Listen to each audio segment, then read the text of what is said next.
জাতীয় যুব দিবস উপলক্ষে নোয়াখালীর কোম্পানীগঞ্জে সততা যুব সামাজিক উন্নয়ন সংস্থার উদ্যোগে বৃক্ষরোপণ কর্মসূচি অনুষ্ঠিত হয়েছে। বুধবার সকালে উপজেলার রামপুর ইউনিয়নে মদিনাতুল উলুম মাদ্রাসা প্রাঙ্গণে সংগঠনের উপদেষ্টা ও বসুরহাট কামিল মাদ্রাসার সিনিয়র শিক্ষক মাওলানা বেলায়েত হোসেনের সভাপতিত্বে ও সংগঠনের সভাপতি সানাউল্লাহ তামজিদের সঞ্চালনায় এই বৃক্ষরোপণ কর্মসূচি অনুষ্ঠিত হয়।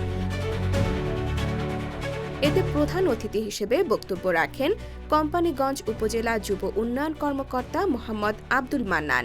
বিশেষ অতিথি হিসেবে বক্তব্য রাখেন বিশিষ্ট সমাজসেবক ও শিক্ষানুরাগী লন্ডন প্রবাসী ব্যারিস্টার মোহাম্মদ শরফুদ্দিন তামজিদ, সাবেক ইউনিয়ন বিএনপির সভাপতি বুলবুল আহমেদ, বামুনী উচ্চ বিদ্যালয়ের সহকারী শিক্ষক শাহজামান সবুজ।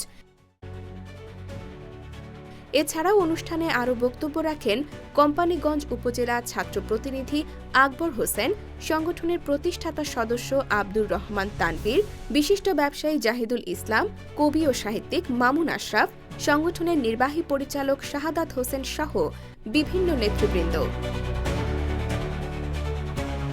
অনুষ্ঠান শেষে আগত অতিথিবৃন্দ সংগঠনের পক্ষ থেকে বিনামূল্যে গাছের চারা বিতরণ ও বিভিন্ন পয়েন্টে বৃক্ষরোপণ করেন।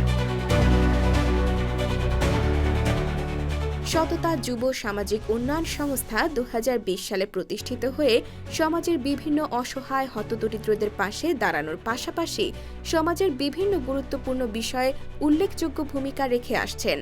অসহায় দুরারোগ্যদের চিকিৎসা সেবা, বয়স্কদের বিনামূল্যে কোরআন শিক্ষা, বিভিন্ন শিক্ষা প্রতিষ্ঠানে গরিব ও এতিম শিক্ষার্থীদের মাঝে শিক্ষা উপকরণ সহ সমাজে অসামাজিক কার্যক্রম বন্ধে উল্লেখযোগ্য ভূমিকা রাখছে সততা যুব সামাজিক উন্নয়ন সংস্থা।